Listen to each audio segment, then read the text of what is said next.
Awesome. So thanks so much for having me today. My name is Megan Turnock, and I'm a wildlife biologist for the Kalispel tribe. And today I'll be talking about our efforts to remove American bullfrogs from tribal lands. So for anyone who's not familiar with the Kalispel tribe, we're located about an hour north of Spokane in eastern Washington. This map shows the Aboriginal territory of the tribe and then the Current Bay Reservation, which is down over here on the left. It's kind of this like orangey strip. The reservation is approximately 4,500 acres, and it lies right along the Pend Oreille River. So the river is really important to the tribe, and the river also creates a lot of really great amphibian habitat on tribal lands. So these are just some of the native amphibians that are found in our area. We have Pacific chorus frogs, western toads, Columbia spotted frogs, and we used to have northern leopard frogs, but unfortunately they are now locally extirpated from our area. And I do want to take just a second to really focus on the northern leopard frog. It's a state endangered species in Washington. There's only one naturally occurring population in the state over at Potholes Reservoir Wildlife Area. Like I said, the last confirmed sighting in our area in Pend Oreille County was in 1970. And it's pretty likely that bullfrogs significantly contributed to the extirpation of this species. So as a result, ongoing bullfrog control is necessary for potential reintroduction of leopard frogs. So in addition to the selection of awesome native species that I just went over, unfortunately, Kalispel lands are now also home to American bullfrogs. So bullfrogs are native to the eastern United States, but they have become very invasive in the western United States. Bullfrogs were brought to the West in the early 1900s, mostly for food and landscaping purposes. People just thought they looked cute sitting in their garden ponds. And kind of since then, they've really exploded all over the West. So today in Washington, bullfrogs are a prohibited aquatic animal species. And they're also a priority invasive species for the state of Washington and also in our Kalispel Natural Resources Resource Conservation Plan. Bullfrogs have a few traits that make them particularly good at being an invasive species. They are the largest frog species in North America. Females can lay up to 40,000 eggs in a single clutch or egg mass. They're known as gape-limited predators, which is kind of a goofy way of just saying that they will eat anything that they can fit into their mouths. And they can disperse up to 1 kilometer, which is a pretty significant distance for a frog. They can also live up to 10 years. And there's even more. Bullfrogs are a carrier of the chytrid fungus, which is a deadly fungus that affects a lot of native species, but bullfrogs don't seem to be clinically affected by it themselves. They just carry it and spread it around. Bullfrogs are generally more tolerant of environmental toxins than a lot of native species, so they tend to do better in more like degraded habitats.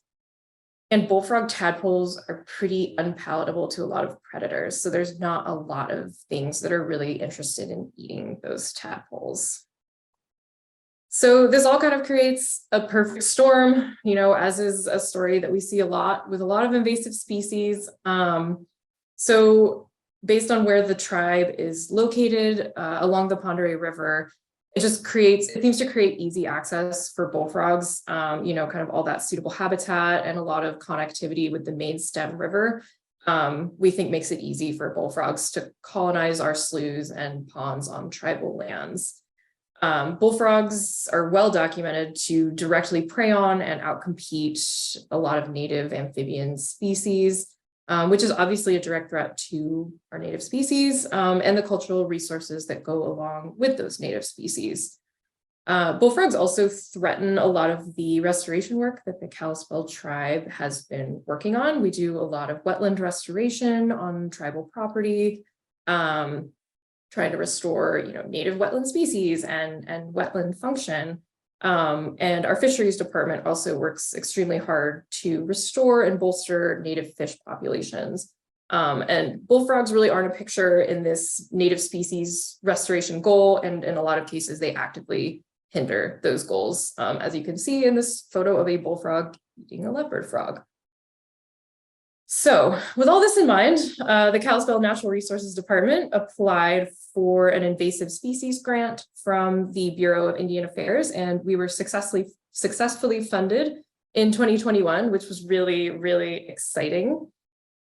And our objectives with this grant money were simple, although that doesn't mean that they were easy. Our objectives were to reduce bullfrog numbers as much as possible in our project area, with the kind of overall long-term goal of reintroducing northern leopard frogs to Kalispel tribal lands. And again, the reintroduction of northern leopard frogs would be contingent on us sufficiently reducing bullfrog populations. So the bullfrog reduction part was the focus of this grant.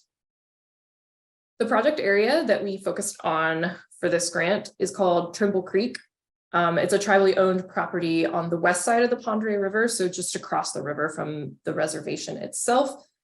This property is really good Pacific chorus frog habitat. We see them out there a lot in the spring.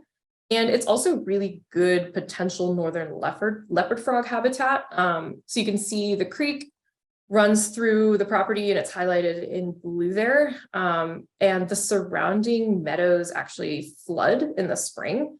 And that wet flooded meadow is prime leopard frog breeding habitat. So it would be really suitable for that.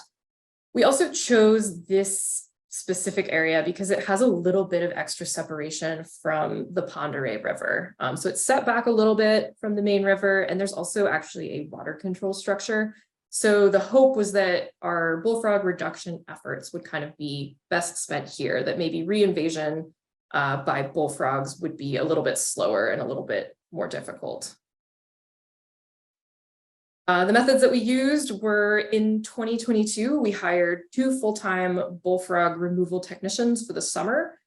The primary methods that they used were shooting bullfrogs with a pellet rifle with non-lead shot.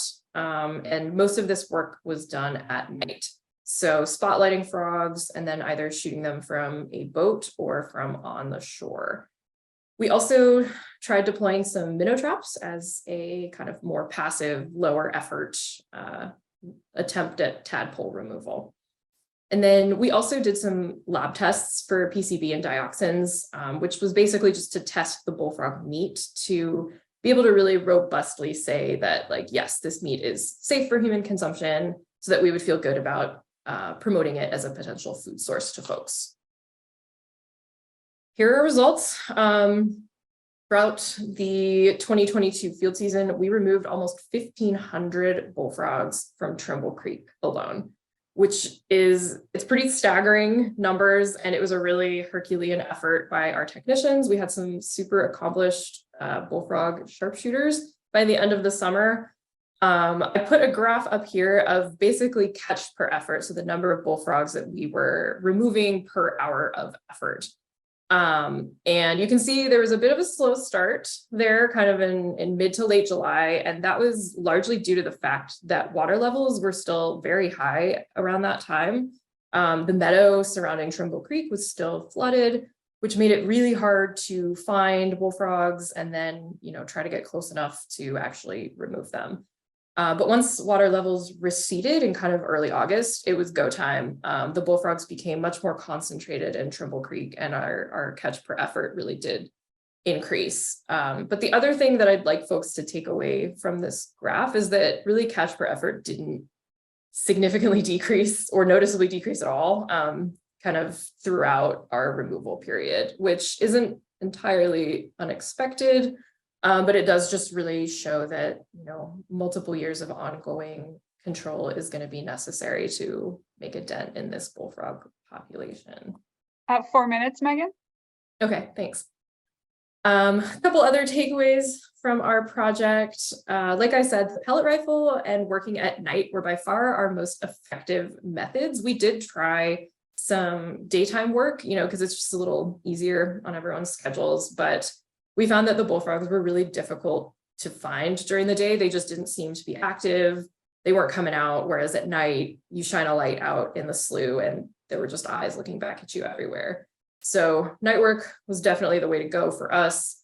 We had pretty much no luck with the minnow traps. They were kind of a bust. We were really hoping that they would be this like pretty passive, low effort way to catch some tadpoles. We baited them with dry dog food, as has been suggested by other people working on bullfrog removal, and didn't get a single tadpole. So we might try that again with some modifications, but that was kind of a disappointment. And then also our toxin tests, unfortunately, were inconclusive. And that's not due to potential lack of safety in the meat, but just rather due to the sample size that we sent in for testing. So as a result, if we were funded to continue this work, which we hope we are, we'd like to redo those lab tests with more samples so that we can get some more conclusive results on the safety of that meat for human consumption. And we'd also like to focus a little more on collecting frogs that we actually remove. This summer, our primary focus was to remove as many frogs as efficiently and as humanely as possible. And I feel like we did a pretty good job at that, but that meant that we weren't collecting a lot of the frog carcasses that we did shoot. So in the future, I think it would be useful to do that in order to collect some data on sex ratios, age classes of the frogs. We'd like to do some testing for chytrid to see what the prevalence might be in our bullfrog population, and then also do some diet analysis by opening the stomachs and really seeing what they're eating. We'd also like to increase the outreach that we do, because really a successful outreach campaign is important to pretty much any invasive species campaign, in my opinion. So these are all things we'd love to do if we are continued, if the funding does continue. So with that, I'd like to thank the people that made this project possible. Obviously, we got our money from BIA and Robert Compton, and we're really grateful for that.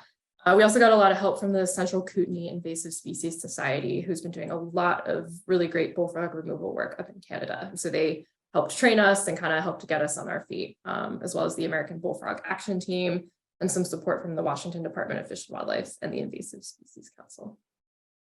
So thanks so much for tuning in. And if anyone has any questions, my email is right there, and I'm totally happy to talk to anyone about bullfrog work. So thank you.